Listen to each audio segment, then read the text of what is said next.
Hi BookTube, this is Lindsay from Lindsay Reads. Today I'm going to talk about my favorite nonfiction books of 2018. I have quite a bit to show you. They're not in any particular order. As regards to my favorite books, because I like all of them immensely. They all stuck with me in one way or another. But I grouped them into categories, and you'll see that when I show them to you. Some of them are grouped into nature, science, political, biographies, and so yeah, let's get right into it. My first book I'm going to talk about is How to Be a Good Creature by Cy Montgomery, and it's illustrated by Rebecca Green. She wrote, I'm sure you've heard of her, she wrote Mind of an Octopus, is that what it's called? I read that one as well. But this one is about not just one animal in particular, but I believe it was like 13 different creatures.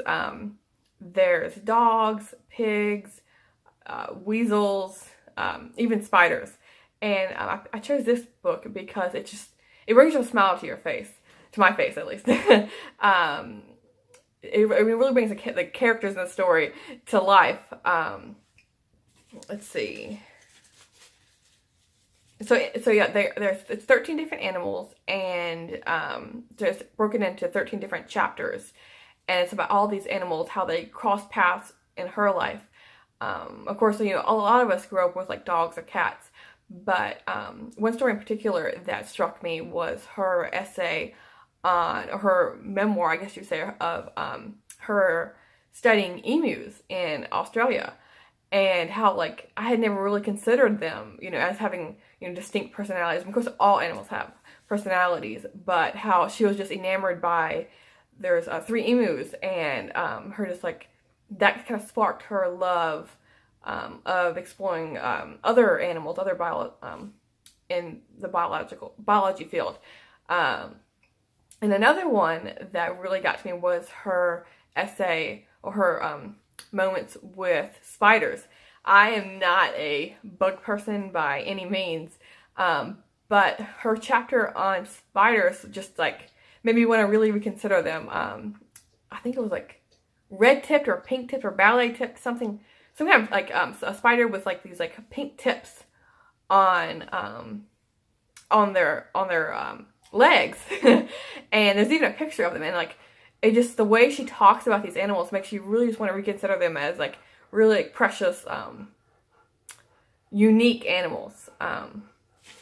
So then my second book, because you can see this first section I'm talking about is about animals. The next one is Spying on Whales, and this is by Nick Pison or Pinson. I forgot to mention the first book, I talked about the creatures. How to Be a Good Creature was published in 2018. Spying on Whales is also published in 2018. And this was written by a Smithsonian paleontologist. And it's really focusing on the ancestry of whales all the way to present and future, you know, what's going to happen to them. And it's all about like the evolution of whales, like the uniqueness of whales, how we're impacting their lives, which is in a way kind of scary. Of course, you know, with like global warming and things like that, it isn't always like the best, but hopefully, you know, with this knowledge that we have of how we are affecting them, but maybe things can get better in the future. I mean, we'll see. The next book is The Quarry Fox. Oh, let's see if I can make it bigger for you. Hopefully you can see that. The Quarry Fox. This is by Leslie T. Sharp. Oh, and the subtitle is And Other Critters of the Wild Catskills. And as the title mentions Catskills, the author is in New York in the Catskills, and it's all about these different animals she's encountering in her backyard, like foxes and squirrels and rabbits, and following their journeys and her journey through these different seasons. Like the Catskills is very harsh winters, and she just makes, when I read the book, it just made me want to curl up with the good book I was reading, and like a warm fireplace, because It just sounded so frigid, but the characters, of course, the character in the title book, the fox, she kept encountering them, and you just wanted to root for all these animals. So there's that one. The next book, the fourth book. Oh, and that one was published in 2017. Sorry, I keep forgetting to mention that. This next book was published in 2017, and it's Animals of a Bygone Era. And it's illustrated and written by Maja Safstrom, if I pronounced that right. And this is about 54 different animals that have gone extinct. It isn't just like ancient times, but it's also like modern times.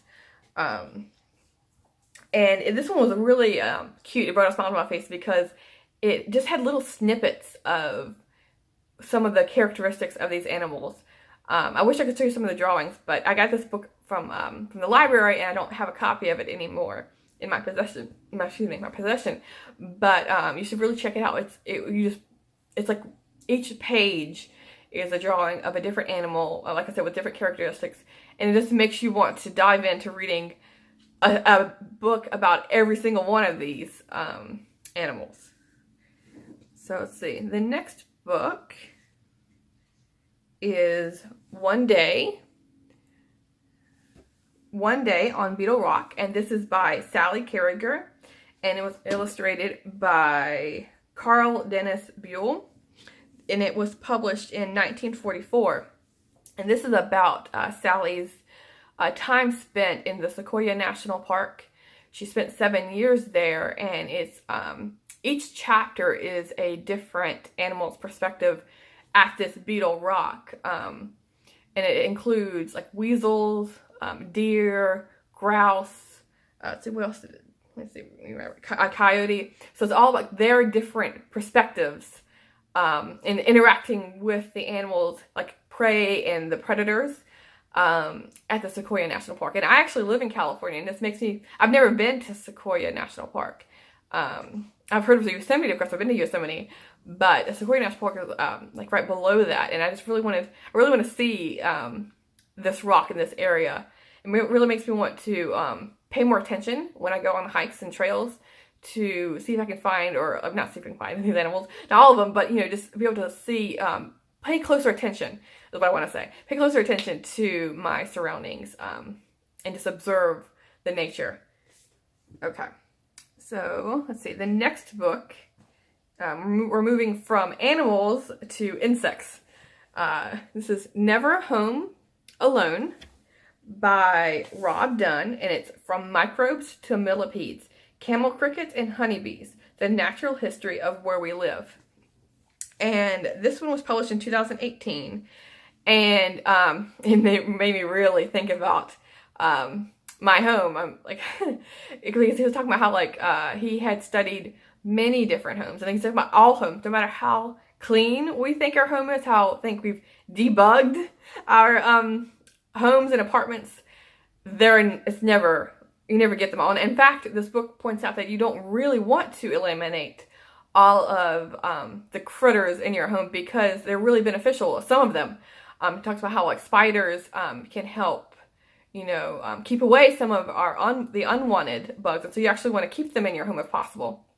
And so I was like, made me think about the next time I encounter a spider, how I shouldn't just go for the newspaper and whack it or put it outside. I should really think about, I should share my space with these critters. So it's really it was a really good book about like microbes and insects.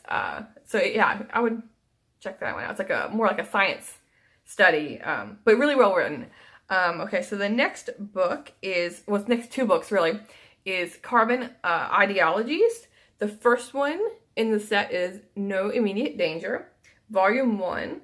And then the second one is No Good Alternative. And they're both by William T. Vollmann. And they were both published in 2018. They're quite hefty, big doorstepper books, both of them. And combined, it's like maybe a massive undertaking, but I would really recommend them. If I had actually list these books in order of my favorites. These two would really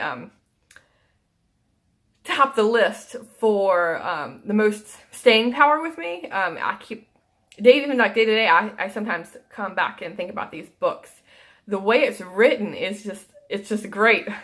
If you want to say it's great. How he writes he's looking back, not to the past, but back to this present day. He's writing as if, he's a generation or two generation in the future. And he's like, talking about how, oh, I'm sorry, for my generation, and how, we just took our cars and we went to the grocery store and we turned on our TVs and we used our refrigerators because it was easy. Even if now in our current day, we know how harmful using these fuels are, we're just too lazy to change ourselves, or we don't want to change because it's too easy to use these things that are like right at our fingertips. And so the first book, No Immediate Danger, this one, is following nuclear power, and it's like the causes of climate change. Maybe in the it focuses on. Sorry, it's been a while since I read it, so I just want to make sure I get what each one is about. So the first one is nuclear power, industrial manufacturing, agriculture, fossil fuel extraction, and the demand for electrical power. And then the second one, No Good Alternative, is focusing on coal mining, oil, natural gas, and how those have those two, nuclear power and like our fossil fuels, have affected our planet. And in the first part, but the nuclear power, he actually visits Japan, Fukushima, after the 2011 Fukushima nuclear meltdown. And it's all about how, and he visits a couple other sites as well that are like no-go zones, where the nuclear reactors and like the taint that is put on the environment, how you don't want to live there anymore. And so he interviews people who experienced the disaster, and he interviewed people who are trying to fix and repair those areas to make them livable again, if it's possibly livable again. I'm not I don't know about that. And then the second one, No Good Alternative, he visits West Virginia, and he talks about how that one really talks about how our heritage and culture of coal mining, especially West Virginia and Kentucky, how in Appalachians, how they it's a way of life for them. Like their daddy did it, their granddaddy did it. That kind of lifestyle, and how they don't want to change it per se, even though it's really harming their environment, their housing, their way of life. It's like a counterproductive thing, even though it's their day-to-day job. So yeah, it's not just science. It's not just science, and they are like really massive books, like I was saying, but they're really worth your read, because it makes you look at everything you're doing, like the way you use your water, the way, like I said, the way you drive your car. It really makes you think. He writes it like almost comedically. I guess it comes to a point where you have to put as much of a positive spin on it as you can, because it's almost like funny how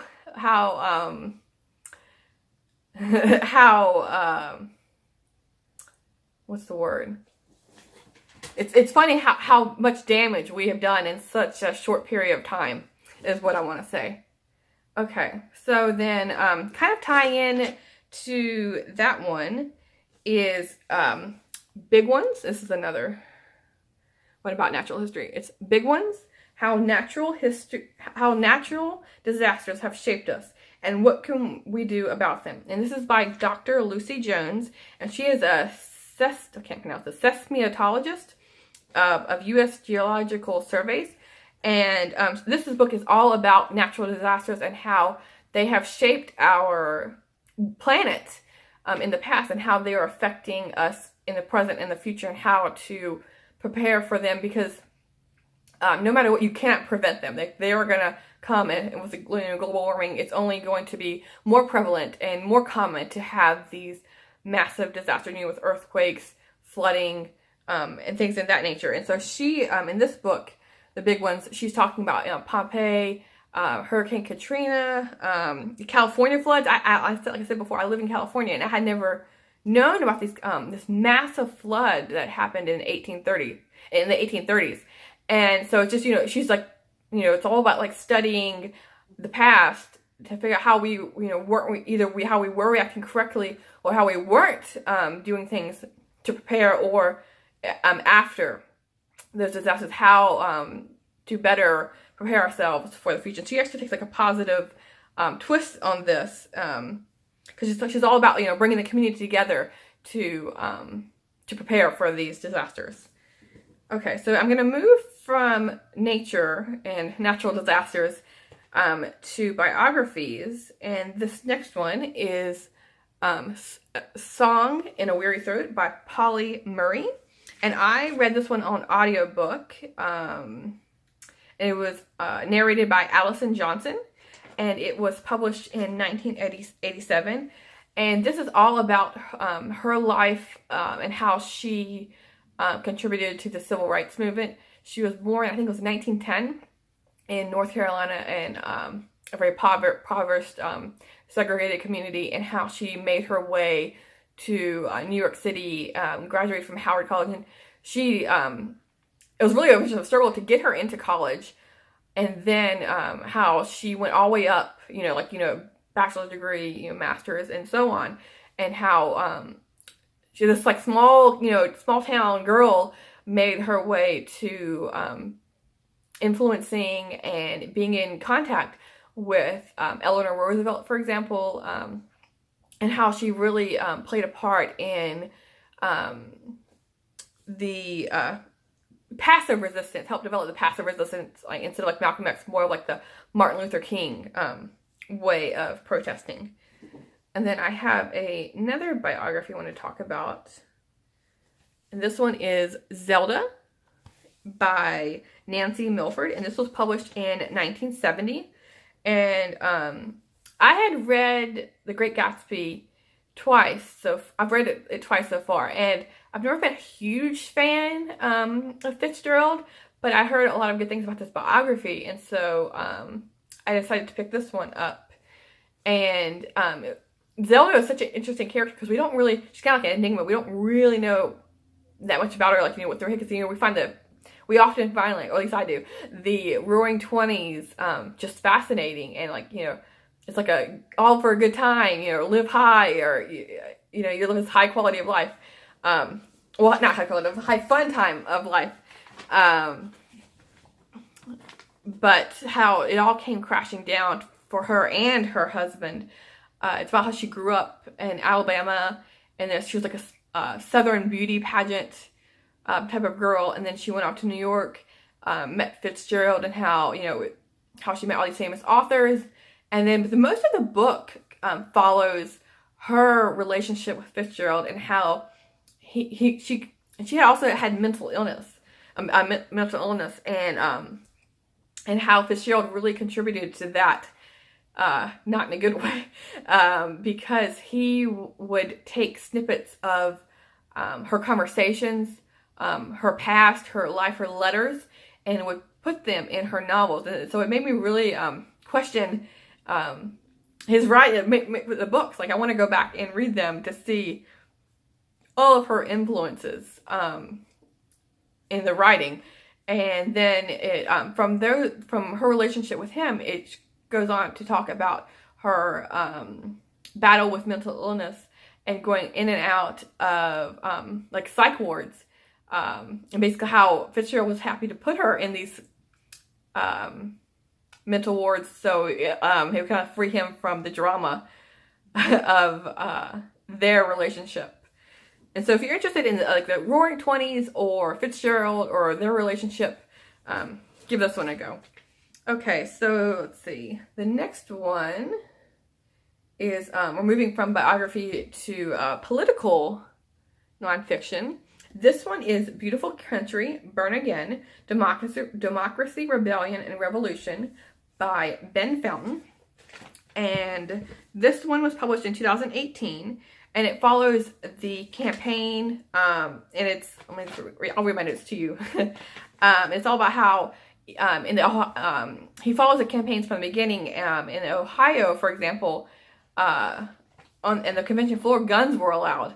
So that kind of shows you the mood of the elections, to say the least. And he shows both sides really well, because he's kind of he tries his best to be non-biased. Like, he's talks about how Hillary can't really communicate and connect with the middle class. How Ted Cruz was really like this Jesus warrior, he's trying to out Jesus everyone basically, but then of course he focuses a lot on Trump and his movement and path towards power, and so following that book kind of ties in is Everything You Love Will Burn: Inside the Rebirth of White Nationalism in America. And this is by Vegas Tenold. And as you can see in the picture, this is, I believe it's the riot in Charlottesville. And this is all about the return of the white supremacists and the national movement. And it's like the Charlottesville, the KKK, the violent rallies in, like I said, Charlottesville, Berkeley, Boston. It's how this uprising of these white supremacists who you think they're gone, you read about them in history, but they're still here, and now they're just getting more prominent, especially with Trump being in the White House. And so these two books, like I was saying, the Everything You Love Will Burn and Beautiful Country Burn Again, both of those, if you want to read books about the current political atmosphere, you can't go wrong with either one of these two. So going on a more positive note from today's times, this next two are books about books. I thought I would end on a more of a high note from the natural disasters and political climate. This book is The Brontes, Wild Genius on the Moors: The Stories of Three Sisters by Juliet Barker. It was published in, 1994. And it doesn't just follow the three sisters, it also follows the father and how he came to provide homes, and how he met their mother, and created this life for the sisters. But it also follows the brother quite a bit. You learn a lot about the brother and how he could have been a writer as well, and he was a writer, but I mean like a published, famous, classic writer.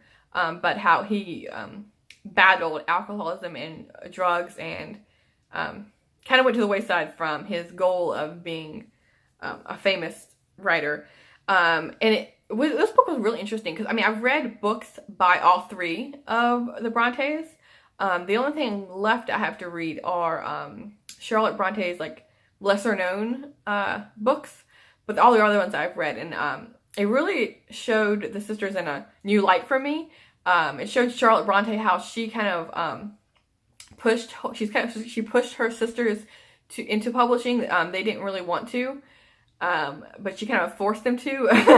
And it was the two, Anne and Emily. They were just so interesting. They're so intriguing to me because Emily was her book Wuthering Heights is already a very dark, moody book, and I was like, I wanted to learn more about the author behind that work.